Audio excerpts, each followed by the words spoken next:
Hello and welcome back to Raise Gaming and more Monster Hunter Wilds talk. Today we're back to talk weapon rankings. Now we're back with Beta 2 against Arkveld, which is obviously a harder monster than Raidao. Last time, in the first beta, we did this ranking by looking at what the weapons are able to do, how fast are they able to clear Raidao. However, that was cut up into two popular categories. One where, you're actually using the weapon, and another category that's mostly boulder drop spam, even using often heavy bowgun to put the monster to sleep for double damage on the wake up hit of a boulder drop, which doesn't really feel like you're watching that weapon do the speedrun. So I want to look specifically at the runs that are about the weapon and just the weapon. How fast is that taking down Arkveld, just like we did with Raidao, and put them into an order based on how fast they're clearing compared to one another. Just so you know, the source of this though is the website gamewith.jp, who's done a phenomenal job of keeping track of all proven runs and the fastest times, keeping their list organized and updated.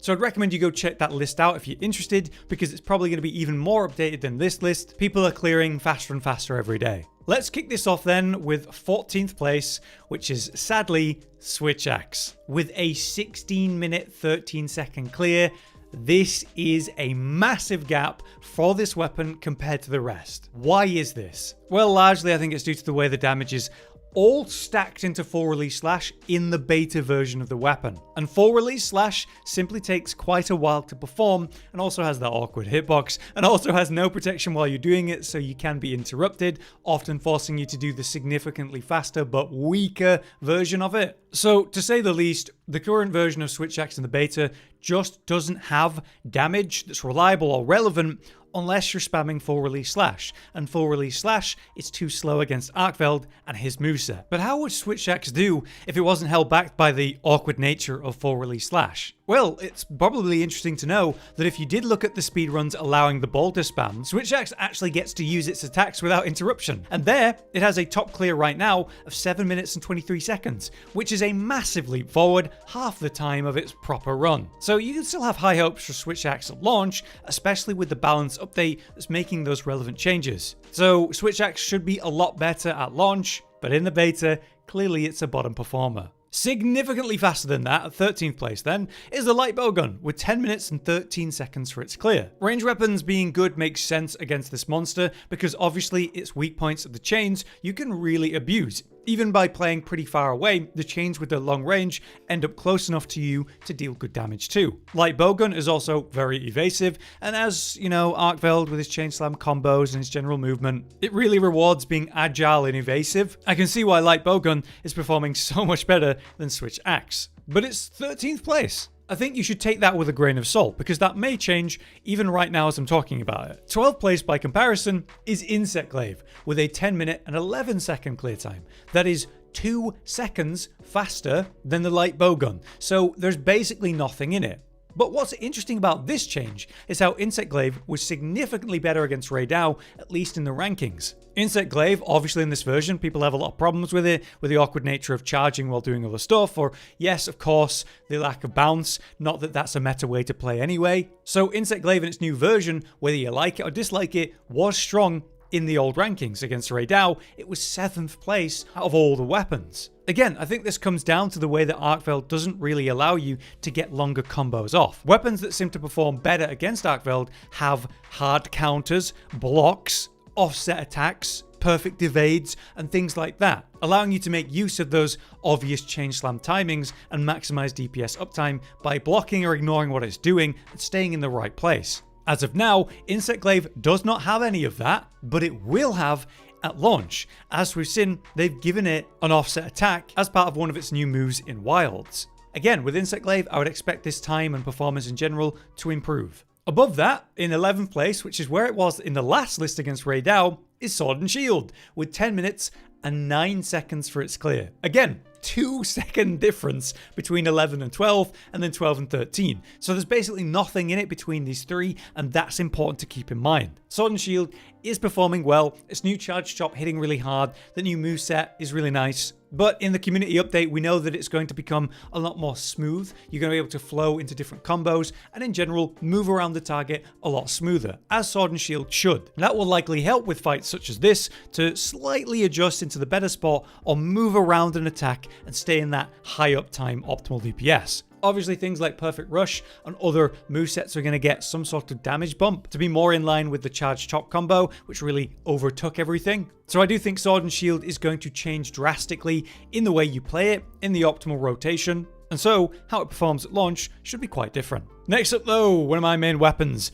Dual Blades at 10th place, which is slightly lower than where it was in the previous ranking where it was 9th, but it's not much of a difference. Dual Blades being more towards the lower end of the rankings makes complete sense in context of the beta. We're talking about a weapon that is meant to be using an element set and really relies on skills to maximize its uptime and DPS. Dual Blades though in this form is not bad by any means. In fact, this is one of the most advanced versions of Dual Blades we've ever had. The way that you can transition between Archdemon mode and Demon mode, mid-blade dance combo to go into Demon Flurry and back is incredible, and it's awesome for the stamina recovery of the weapon, as well as managing your demon gauge spending and building. New core changes to the moveset, such as the ability to do Demon Flurry Rush at a standstill, changes the way your basic combos can be done. And with the new Demon Dodge iframe dodge that gives you a damage bonus, you want to maintain uptime on that as much as possible. This player is basically playing perfectly, maintaining that Demon Dodge buff throughout most of the hunt, which is really telling in the fact that we have basically a 10-minute clear here. This goes against the fact that a lot of Dual Blade players are having a hard time with Arkveld and actually maintaining the DPS to take it down. Even if they're playing well, you basically need this damage buff of Demon Dodge to be up the whole damn time. So the gameplay of Dual Blades has greatly changed in Wilds, and I think people are having to relearn the weapon in a big way. I think the skill check at the base level of the weapon has shot up, and I think it's in a fantastic state, which is why I'm not really expecting big changes at the community update and launch. What it needs is proper skills and gear and element weapons, because that's what this weapon's about. Next up, at number 9, we have Hammer, which is an interesting one because the run counting that time was deleted for some reason, but it did happen. So instead, here's just some footage allowing boulder drops for some B-roll. Hammer has dropped in relevance though, at least in terms of Arkveld. In the raid out list, it came 6th, so that was a pretty damn good showing for the weapon. With new moves like Mighty Charge being absolutely phenomenal in relation to how it's competing with Greatsword's True Charge Slash for damage in one hit, a lot of Hammer players are very excited about Wilds. Not to mention, you have an offset that you can really control and hold compared to most just being throw and hope you time it right.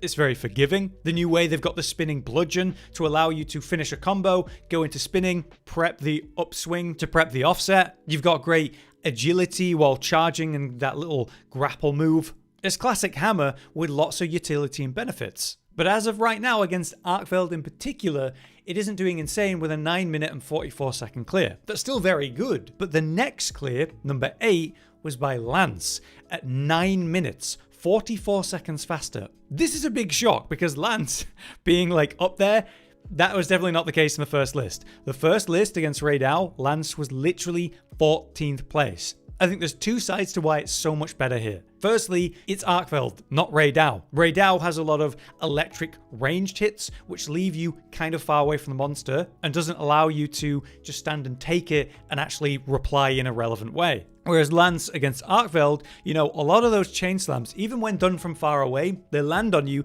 and now there's a chain that is a good hit zone to hit right next to you, so you don't need to move. This allows Lance to lean into the stand and block and reply playstyle that was being talked about in the community update that wasn't being used so much in Beta 1. And that's exciting because for Lance players, they've really leaned into that concept with the community update and what's going to happen at launch for the weapon. That sort of take a hit and reply with big hits yourself is going to be greatly enhanced.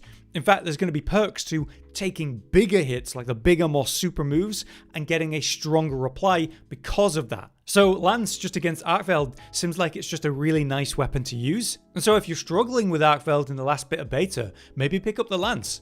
A 7th place above that though, with not much of a faster clear, is Greatsword with 8 minutes and 54 seconds. Greatsword is by no means bad against Arkveld, able to do those big meaty hits, shoulder tackle, and of course, offset. Offset is absolutely incredible against Arkveld. Many of his attacks are very telegraphed and timing based, such as the backflip chain slam combo, both of which could be offset. If you do it against the backflip while he's in the air, that brings him straight out of the air, creating an entirely new punish window that a lot of weapons just simply don't have access to. The downside for Greatsword in this version of the game is the lacking damage of True Charge charge slash, which is only just ahead of the second charge combo attack for some reason. We've had it confirmed in the community update that the true charge slash, its damage numbers are literally getting buffed, so it's going to be even better at launch. And I think that's part of why it's in the middle here at 7th place rather than higher.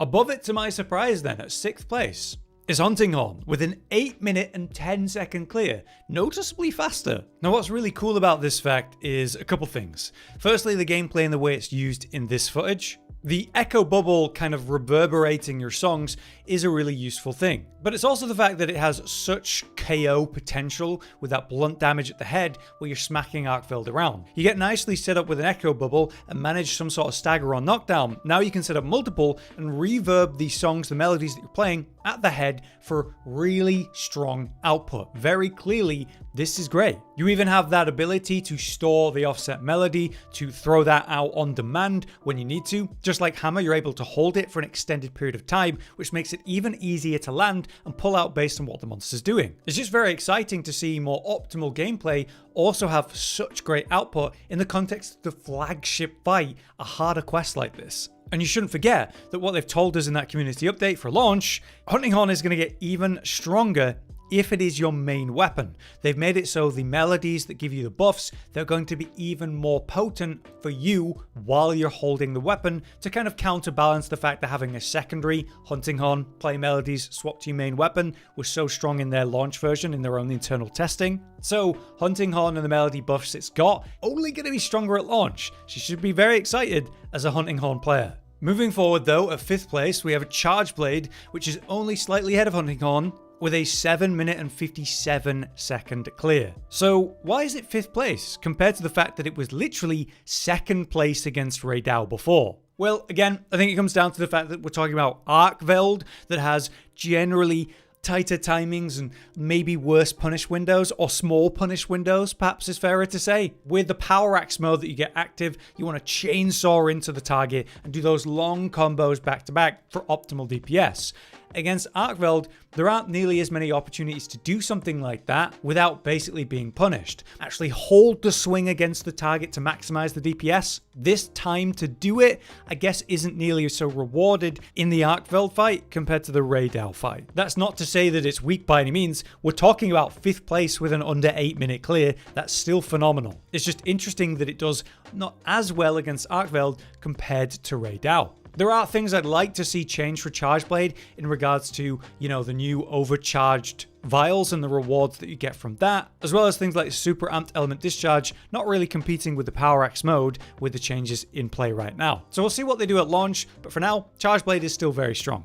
Shooting up the rankings though is Heavy Bowgun at 4th place with a 7-minute and 44-second clear. Again, with the whole range concept here, I do think the ranged ability against the chains and head is just super impactful. You're able to stand your ground with a heavier weapon like this, going for guards, maybe clashes and such, but then be in an optimal location to just pump out damage, heavy hitting damage at that. You've got great control of the fight with this weapon, but what's so interesting is that Heavy Bowgun was 12th place against Raidao, and yet Arkveld is just so much stronger. Could it be partly because it wasn't as popular a weapon in the first version, and now a lot more people are playing it and trying it? Could it be that Arkveld's moveset just allows for Heavy Bowgun more than Raidao? If any Heavy Bowgun mains have been playing, let me know your take on it. But now we get to the top 3 where things are kind of expected. First up, we have 3rd place, Longsword, with a 7-minute and 10-second clear, and it was 3rd place last time as well. Longsword is absolutely incredible, especially in the beta versions, where we're talking about so much hyper armor, so much output,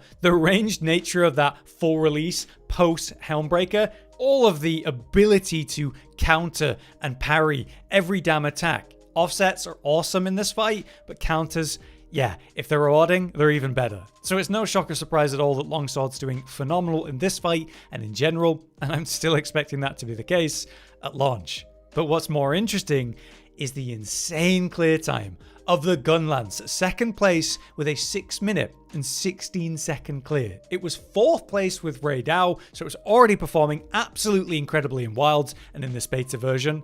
And to see it come 2nd for Arkveld at this time, that's nuts.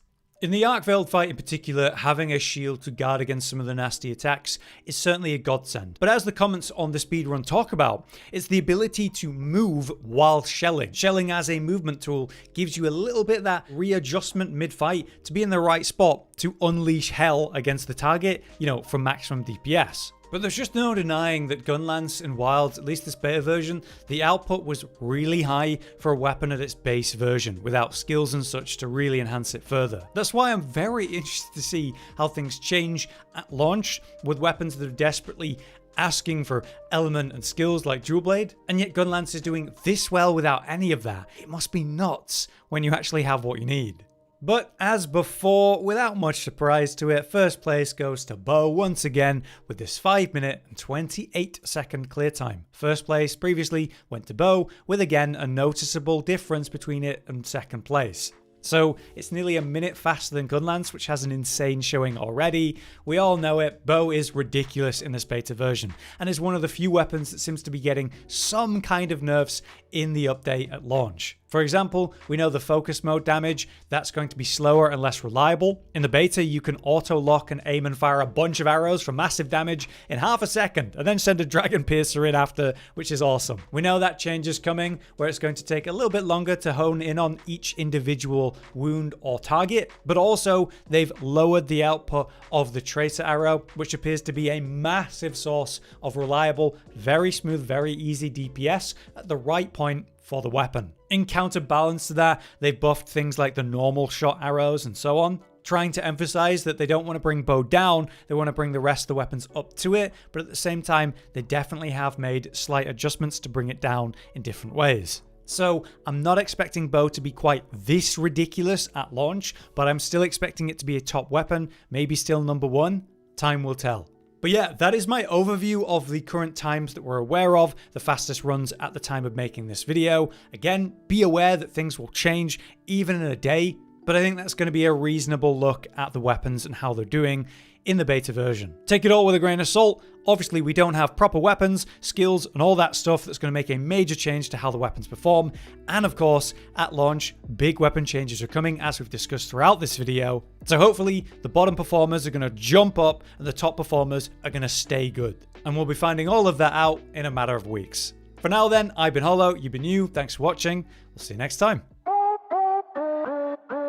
Josh, Cotton, and Hollow with the videos, dropping the humor like a hammer on your tippy toes, bringing entertainment on a daily arrangement to take our insanity and turn it into entertainment. Yes, I said entertainment twice, to reiterate that it is nice to look into your faces on a mostly daily basis when you let us in your homes to make the whole world a stage. Goodbye.